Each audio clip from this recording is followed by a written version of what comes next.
ওঙ্কারের সাথে অন্যায় করায় সমস্ত প্রমাণ নিয়ে ডিএনএর কাছে গিয়ে রায়ান সহ সবাইকে উচিত শিক্ষা দিল পারুল। হ্যাঁ বন্ধুরা, এমনটাই দেখা যাবে।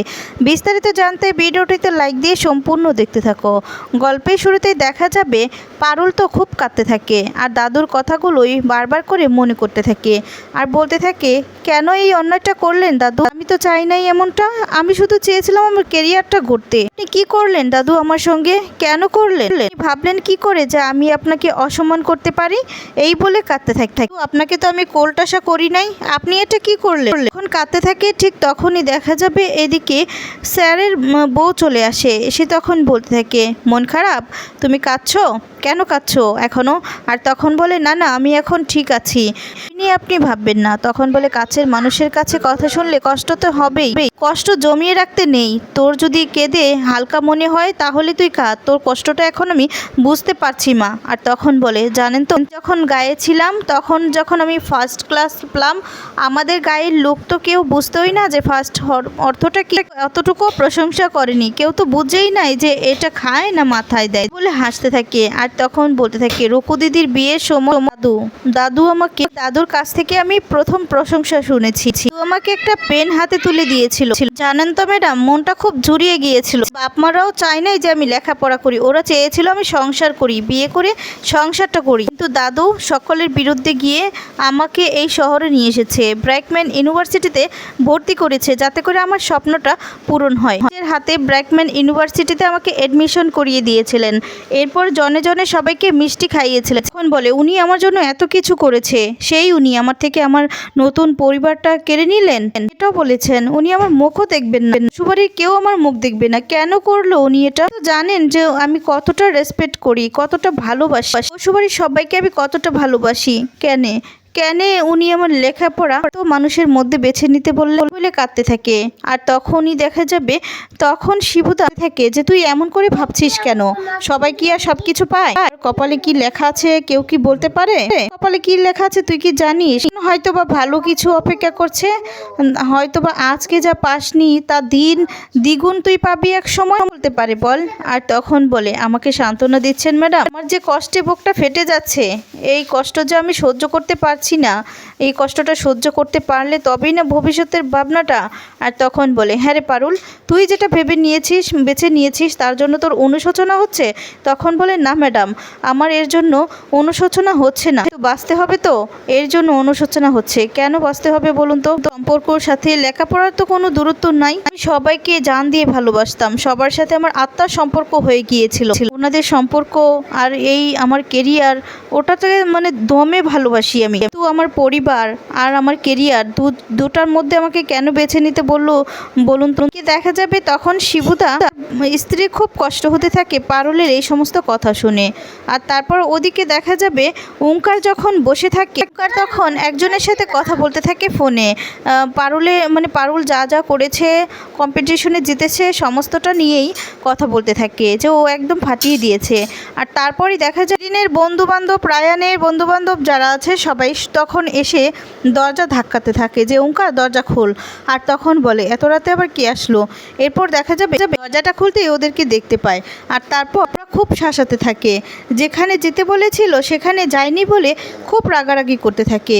আর বলে, এবার তোদের কথা মতো কেন চলবো বল? সব সময় কি তোদের কথা মতো চলতে হবে নাকি? হ্যাঁ, কি একটু পার্সোনাল লাইফ নেই, একটু স্বাধীনতা বলতে কিছু নেই? আর তখন বলে, এবার পারুল চলে এসেছে। আর তারপর বলছে, ও এর জন্যই এত জোর তোর? এবার দেখি তোর পারুল কি করতে পারে, বুঝতে পেরেছিস? এবার তোকে আমরা এমন অবস্থা করব না, দেখব তোর পারুল কি অবস্থা, মানে কি করতে পারে তোকে। এই কথা বলেই দেখা যাবে ওঙ্কারকে ধরে বেঁধে সেখান থেকে নিয়ে যায়। ওঙ্কার চিৎকার করতে থাকে, চিৎকার করেও আর কিছু করতে পারে না। কি দেখা যাবে মৈনাক দাদুর উপর রাগ করে বসে থাকে। সবাই তখন মৈনাককে বোঝাতে থাকে আর বলে, আমাকে কেন দাদু এই সমস্ত বললো? আর তখন দেখা যাবে বৌদিমণি বলতে থাকে, কিছু সময় থাকে। তখন বৌমণি বলে যে কিছু সময় থাকে তখন কোনো কথাই বলতে হয় না। আর তখন বলে, সময় আবার কি? পিসিমণি বলল যে হাততালি দিতে, আর তখন আমি সময় মতোই তো হাততালিটা দিই। দিয়েছি। আর সবাই তো তখন চুপ করেছিলে, কেউ তো হাততালি দিলে না। আমি তো বড় ছেলে, তাই না? আমি সেই জন্যে কর্তব্য পালন করেছি। এটা কি আমার দোষ হয়েছে? যখন বললো জোরে করে হাততালি দিতে, তখন আমি আরও জোরে হাততালি দিলাম। দাদু আমার উপর রেগে গেল, তা আমিও সেখান থেকে চলে এসেছি। এই বাড়ির বড় ছেলে, আমার কি কোনো দাম নেই? আমার উপর এরকমটা করবে? আর তখন সবাই মিলে বোঝাতে থাকে, কিন্তু কোনো কিছুতেই বুঝতে চায় না। তখন মৈনাক সেখান থেকে চলে যায়। এদিকে দেখা যাবে ডিএনএস স্যারের বউ বলতে থাকে যে আচ্ছা এবার একটু রেস্ট কর, ঘুমো, তুই আমার কোলে মাথা রেখে তারপর ঘুমো। আর তারপর বলে না না ম্যাডাম, আমার কিচ্ছু হবে না, আমি এখানেই ঠিক আছি। এরপর বলে আমি বুঝি তোর ঠাম্মি? আজ থেকে আমাকে ঠাম্মি বলেই ডাকবি, আরেক নতুন ঠাম্মি তোর আমি। তখন বলে নতুন ঠাম্মি? তারপর দেখা যাবে পারুল কোলে মাথা রেখে শুয়ে থাকে, আর তখন সে মাথা হাত বোলাতে থাকে।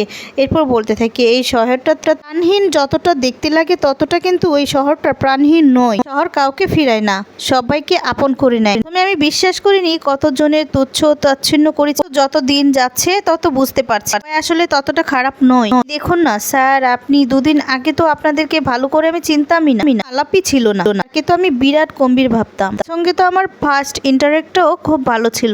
এখন বুঝতে পারছি স্যার কতটা বড় মাপের মানুষ, বড় মন ওনার। চেনা নেই জানা নেই একটা স্টুডেন্টকে উনি নিজের বাড়িতে থাকতে দিলেন, লেখাপড়ার ব্যবস্থাও করে দিলেন। আমাদের এই ঋণ আমি কখনো শোধ করতে পারবো না। এখন বলে আমরা কোনো মহৎ কাজ করিনি পারুল, গুরুজন হিসেবে আমাদের যতটুকু কর্তব্য আমরা ততটুকুই করেছি। এখন পারুল বলে একটা শেষ কথা বলতে পারি ম্যাডাম? বলে হ্যাঁ বল। এরপর বলে যে কেনা আমার ও বাড়ির ঠাম্মির মতো লাগলো অনেকটা।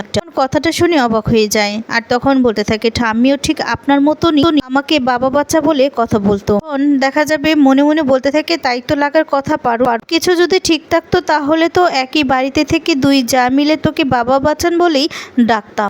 ভাবতে থাকে পারুল তখন দেখতে পেয়ে বুঝতে পারে। পারুল তখন বলতে থাকে কিছু হয়েছে ম্যাডাম? কি কিছু ভুল বলে ফেলেছি? মাইন্ড করেননি তো? তখন বলে না না, মাইন্ড করবো কেন, তুই ভুল করবি কেন মা? কি জানিস তো পৃথিবীর সব ঠাম্মিরাই এক, যদি নাতনি থাকতো হয়তো বা তোর মতোই হতো। ওর দেখা যাবে মনে মনে বলতে থাকে আশুতোষ বসুর ওর সাথে আমার দেখা নেই, আলাপ নেই, কিন্তু বুঝতে পারি যে সেও আমার মতো কি জ্বালায় জ্বলছে। সেখানে আমি মেয়েটার চোখের জল মুছে দিচ্ছি, সেও হয়তো মেয়েটার কথা ভেবে চোখের জল ফেলছে। রাজায় রাজায় যুদ্ধ হয়, আমাদের মতো লোকেদের প্রাণ তখন দেখা যাবে বলতে থাকে তোর কোনো চিন্তা নেই, তুই এখানে নিজের ভেবেই থাকবি। আর আমাকে দেখে তোর ঠাম্মির কথা মনে হয়েছে তো, তুই কিন্তু আমাকে ঠাম্মি বলেই ডাক থেকে তুই আমাকে নতুন ঠাম্মি বলে ডাক।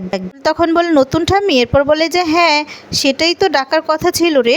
আর তখন কথাটা শুনে অবাক হয়ে যায়, আর বলে যে মানে কথা ছিল মানে কোনো রকম ভাবে কথা কাটিয়ে নেয়। এদিকে দেখা যাবে দাদু পারুলের কথা ভেবে খুব কষ্ট পেতে থাকে। তখন ঠাম্মি বুঝতে পেরে বলতে থাকে যে পারুলের জন্য কষ্ট হতো? বলে যে না কষ্ট হচ্ছে না, রাগ হচ্ছে। ও মুখের উপর যে কথাগুলো বলে দিল না, সেটা ভেবেই রাগ হচ্ছে। এত বড় স্পর্ধা যে ও আমাকে অপমান করল। ঠাম্মি বলে আহা হা অপমান করেছি কি? এরপর বলে করে ও গেল কেন শিবুদার বাড়ি? আর তখন বলে থাকতে ও অন্য বাড়িতে শহরে চলে গেলে কেন? আমার কাছে পায়ের কাছে এসে ক্ষমা বিক্ষেপ করতে পারতো, করে চলে গেল শিবুদার কাছে থাকতে। তখন বলে আহা অতটুকু মেয়ে, শিবুদা বলেছে ওনার বাড়িতে থাকতে, ও কি মুখের উপর না করে থাকতে পারে? আরে তুমি ওর উপর রেগে মেগে ওখানে গিয়েছো, দেখো আমরা তো তোমাকে কত ভয় পাই তাই না? আর ও তোমাকে ভয় পাবে না, সেই জন্য হয়তো বা সাহস করে এখানে আসতে চায়নি। এই যে শহরে এসেছে, ওকে তো এখানে পড়ালেখা করতে হলে থাকতে হবে তাই না? ওকে বলেছে ও চলে গেছে শিবুদার বাড়িতে, গ্রামে সহজ সরল মেয়ে, বয়সটাও তো কম, ওকে অত বোঝে নাকি বলো? দাদু বলতে থাকে আমি যখন আজ নিজে ওকে আনতে গেলাম তখন ও এলো না, কেন আমায় ফিরিয়ে দিল, কেন আমায় ভরসা করলো না? তো আজকে আমার ওর কাছে মানে ওর পিসিমণির কাছে কতগুলো কথা শুনতে হলো বলো তো অন্তত শুনতে হতো না? ওকে আমি এতটা ভরসা করি, এতটা ভালোবাসি, সেই ভালোবাসার রিটার্ন দিলেও আমাকে আমি এতটা ভালোবেসেছিলাম, আর ও আজকে আমার মাথা হেড করে দিয়ে তার কাছে গিয়ে শেষ পর্যন্ত ওর ঠাই নিতে হলো। যে আমি যার সাথে এতদিন ধরে লড়াই করে গিয়েছি, শেষ পর্যন্ত তার কাছের জন্য আমি লড়াই করেছি, পারুল তার কাছে গেল। তখন ঠাম্মি বলতে থাকে আচ্ছা তোমাদের দুই ভাইয়ের যে এতটা দ্বন্দ্ব, সেটা কি পারুল জানে বলো? ও তো জানে না। ওর দাদু আরো অনেক কথা বলতে লাগে, আর বলে তখন দেখা যাবে খুব কাঁদতে থাকে। এদিকে দেখা যাবে রায়ান বলতে থাকে এবার শেষ পর্যন্ত দাদুর মাথাটা হেড হলো তো, পারুল দিল একদম দিল হেড করে, কারণ আমরা দাদুর কাছে মাথা নত হয়ে হয়ে থাকি, কিন্তু পারুল তো সেটা করলো না। পারুল ঠিক নিজের উত্তরটা দিয়ে দিল। যাকে কিনা বর্ষা করে এই বাড়িতে এনেছিল সেই দাদুর মাথাটা হেড করে দিল। এবার দাদু হাড়ে হাড়ে টের পাচ্ছে তো। আর তখন বলতে থাকে যে তার উপর পিসিমণিও দাদুকে উচিত শিক্ষা দিয়ে দিল, একদম মুখের উপর কতগুলো কথা শুনিয়ে দিল, ব্যাস। আর তখন বলতে থাকে আজকে দাদুর আর কথা বলার মুখ নেই। মোল্লার তখন বলে যে এবার বুঝতে পারছিস যে পারুল তোর সাথে থাকার জন্য নই, তোর সাথে জন্য লড়াই করেনি। ও আসলে ওর কেরিয়ারটা গড়তে চায়, ও পড়ালেখাটাই করতে চায়। আর তখন বলে হ্যাঁ বুঝতে পেরেছি। এরপর বলে যে এবার অন্তত ওর সাথে আর এমনটা করিস না। আর তখন বলে কিন্তু তাই বলে ও আমার সাথে লড়াই করে ছাড়বে না মোল্লার, কারণ ও তো এই ইউনিভার্সিটিতেই রয়েছে, তাই না? ও দেখবি পায়ে পা লাগিয়ে সব সময় ঝগড়া করতে আসবে, এ কথা বলতে থাকে। আর তারপর দেখা যাবে এদিক পারুলের সাথে যখন ডিএনএস স্যারের বউ কথা বলতে থাকে, ঠিক তখনই ডিএনএস স্যার চলে আসে। এসে তখন বলতে থাকে কি হচ্ছে, দুজনের এত গল্প করা শেষ হয়েছে? তখন বলে দেখো না ও টেনশন করছে। এরপর বলে যে পারুল তুমি কোনো টেনশন করো না, বুঝতে পেরেছো? সবটা ছেড়ে দাও, আমাদের উপর দায়িত্ব আছে, দায়িত্বটা ছেড়ে তুমি মন দিয়ে শুধু পড়ালেখাটা করো, দেখবে সব কিছু ঠিক হয়ে যাবে। আর তখন বলে যে তুমি চলে আসো, ওকে একটু রেস্ট নিতে দাও। এই বলে দুজনে মিলে চলে যায়। তারপর দেখা যাবে পারুল বলতে থাকে ওরা দমে ভালো মানুষ, এ কথা বলতে লাগে। আর তখন ভাবতে থাকে যে উনি বললো কেন যে দাদু মানে ওনাকে ঠাম্মি বলতাম। তখন সেটা ভাবতেই দেখা যায় ওঙ্কারের ফোন আসে। ওঙ্কার তখন ফোন করে সমস্ত কিছু খুলে বলে ওরা যা করেছে। আর তখন বলে যে তুমি একদম চিন্তা করবে না ওঙ্কার, তোমার সাথে যেটা করেছে না সব কিছু ওরা ঠিক শিক্ষা পাবে, ঠিক আছে? তোমার সাথে কি করেছে তুমি শুধু সেটা খুলে বল। এরপর সবটা খুলে বলে, সবটা শুনে অবাক হয়ে যায়। এরপর পারুল গিয়ে সমস্ত প্রমাণ জোগাড় করে ডিএনএর কাছে নিয়ে গিয়ে খায়। এরপর ওদের এবার উচিত শিক্ষা দেয়। তো বন্ধুরা এমনটাই হলে তোমাদের কেমন লাগবে কমেন্টস করে তোমাদের মতামত জানিয়ে দাও।